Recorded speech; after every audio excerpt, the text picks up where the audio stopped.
কোথাও কোনো রকম ঘাটতি হয়েছে এরকম নজির এখনো পর্যন্ত কোনো সংবাদ মাধ্যমে আসেনি। আপনি কি মনে করেন এই সরকারের দায় রয়েছে হামের মৃত্যুর জন্য?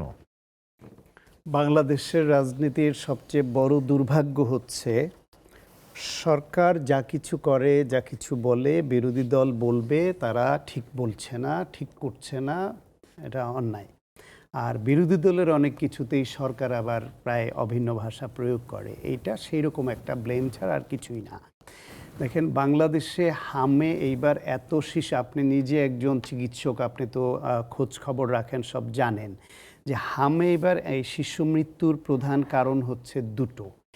একটা হচ্ছে হাম হওয়ার পরে তাদের ফুসফুস কাজ করে না নিউমোনিয়ায় আক্রান্ত হওয়ার জন্য, আর একটা হচ্ছে তাদের ব্রেইনের প্রদাহ, মস্তিষ্কের প্রদাহ, এনকেফালাইটিস হয়ে এই দুইটা কারণে শিশুরা মারা যাচ্ছে। এখন এই যে নিউমোনিয়া হচ্ছে এবং দ্রুততার যে ব্রেনের প্রদাহ হচ্ছে, এর পেছনে দুটা কারণ আবার প্রধানত।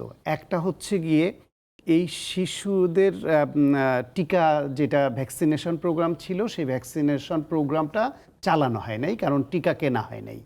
এই টিকা যারা কেনে নাই, সেই সময় টিকা সরবরাহকারী প্রতিষ্ঠান, তারপর ইউনিসেফ, WHO, এরা কিন্তু সবাই এটা নিয়ে উদ্বিগ্ন ছিল এবং তাদের পক্ষ থেকে উপদেষ্টাকে এটাও বলা হয়েছে, ফর গডস সেক এরকম উদ্যোগ নেবেন না, টিকা না কেনার এই উদ্যোগ নেওয়া ঠিক হবে না। তারপরেও তারা শোনেনি। এখন আরেকটা বিষয় আছে এই টিকার বিষয়ে, আরেকটা হচ্ছে পুষ্টি।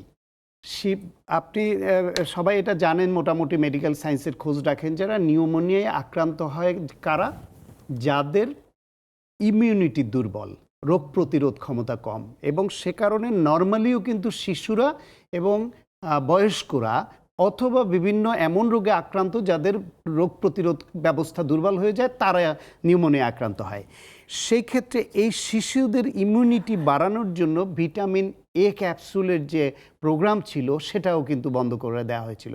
ফলে একই সঙ্গে এই শিশুদের পুষ্টিহীনতার মধ্যে ফেলে দেওয়া হচ্ছে, পাশাপাশি তাদের যে সুরক্ষা দেবার জন্য যে ভ্যাকসিন ছিল সেটাও দেয়া হয়নি। ফলে এই দুইটার ইফেক্টের কারণে হাম হওয়ার ফলে মৃত্যুটা বেশি হচ্ছে। এখন এই শিশুদের যে এই রোগে আক্রান্ত হলে তার আইসিইউ, একটা শিশু মৃত্যুবরণ করে কোন পর্যায়ে গেলে, সেই সময় তার কিন্তু আইসিইউ সাপোর্ট খুব গুরুত্বপূর্ণ। কিন্তু এই পেডিয়াট্রিক আইসিইউ অন্যান্য সাধারণ সব আইসিইউর যে এক্সপার্ট, তারা কিন্তু এই মাপজোক ওষুধ একই না, এটা কিন্তু খুব ভালোভাবে ম্যানেজ করতে পারবেন না। শুধু ডাক্তার হইলেই সবাই তো সব বিষয়ে সমানভাবে ম্যানেজ করতে পারে না।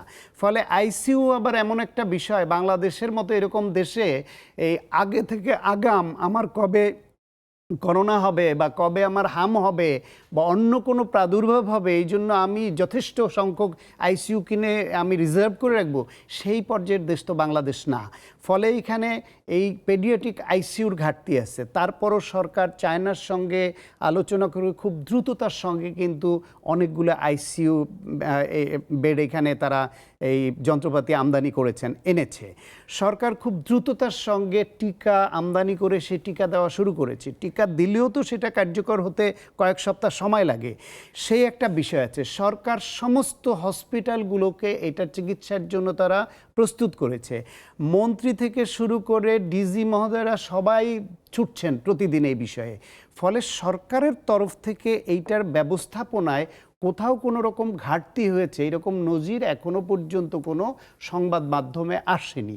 এটা সত্য যে সিট পাওয়া কঠিন হচ্ছে, আইসিইউ পাওয়া কঠিন হচ্ছে। কেন বলছেন যে সরকার নিজের দায় এড়িয়ে যেতে পারে না? নাহিদ ইসলাম, ওই যে বললাম, বাংলাদেশে বিরোধী দলে থাকলে সরকারকে দায়ী করতে হয়। হানিফ সংকেতের একটা জনপ্রিয় কৌতুক আমরা খুব ছোটবেলায় শুনতাম এবং হাসতাম, যে এক লোক ওই সদরঘাট থেকে নামার পরে সে ইসলামপুর যাওয়ার ঠিকানা খুঁজছে, তো যারই জিজ্ঞেস করছে সেই তার কাছে কিছু ঘুষ দাবি করছে, কেউ দিচ্ছে না। শেষ পর্যন্ত ঘুরতে ঘুরতে দেখেছে অনেক লোক জড়ো হয়ে আছে এবং এক লোক বক্তৃতা দিয়ে বলছে, নেতা, যে আমি আপনাদের সকল সমস্যার সমাধান করে দিব, আপনাদের কারো কোনো সমস্যা থাকবে না। তখন ওই লোক ভাবলো আমি আসল জায়গা পাইছি।